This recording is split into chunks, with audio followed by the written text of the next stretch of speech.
کچھ روز پہلے مجھے کسی سے ملنے جانا پڑا۔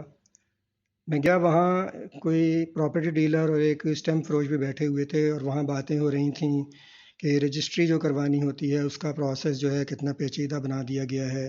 پھر یہ کہ جیسے زمین کی، پلاٹ کی، مکان کی رجسٹری ہے، اس پر ٹیکسیز کس قدر بڑھا دیے گئے ہیں۔ تو جو ان سے ملنے میں گیا تھا وہ اس پر کہنے لگے کہ حکومت کسی نو خوشحال ہوندیاں نہیں ویکھ سکتی۔ ان کی مراد یہ حکومت نہیں تھی، بلکہ کوئی بھی حکومت ہو وہ لوگوں کو خوشحال ہوتے نہیں دیکھ سکتی۔ اس بات سے مجھے ایک اور واقعہ یاد آیا۔ جب میں کالج میں پڑھاتا تھا تو ایک دوست تھے میرے وہاں، تو ایک دن ہم کالج سے نکلے تو وہ مجھے کہتے چلیں آج میرے گھر چلیں آپ۔ تو ان کے گھر چلے گئے ہم۔ تو وہاں سمجھیں نیچے کی جو منزل تھی اس پہ مالکن تھیں وہ خود رہتی تھیں، اور اوپر کی منزل پہ وہ رہتے تھے کرائے پر۔ تو بہرحال وہ کھانا وغیرہ لائے، کھانا لا کے انہوں نے جب رکھا تو انہوں نے جا کر دروازے کی کنڈی لگا دی۔ دروازے کی کنڈی لگائی تو میں نے ان سے پوچھا کہ بھئی آپ نے یہ کنڈی کیوں لگا دی؟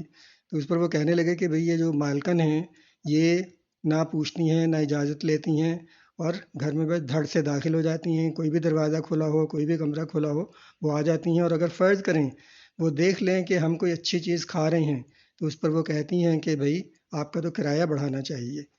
تو یہی حال حکومتوں کا ہے پاکستان میں۔ وہ لوگوں کو خوشحال ہوتے نہیں دیکھ سکتی، اور ان پر ٹیکس بڑھانے کے بہانے سوچتی رہتی ہیں۔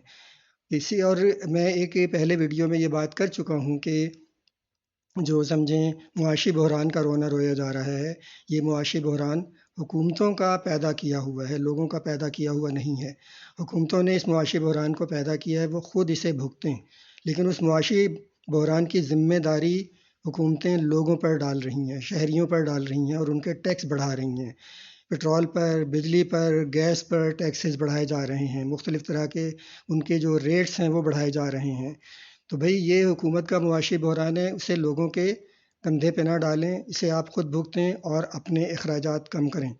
بالکل حکومت اپنے اخراجات 50% کم کر کے اس معاشی بحران سے نبٹ سکتی ہے۔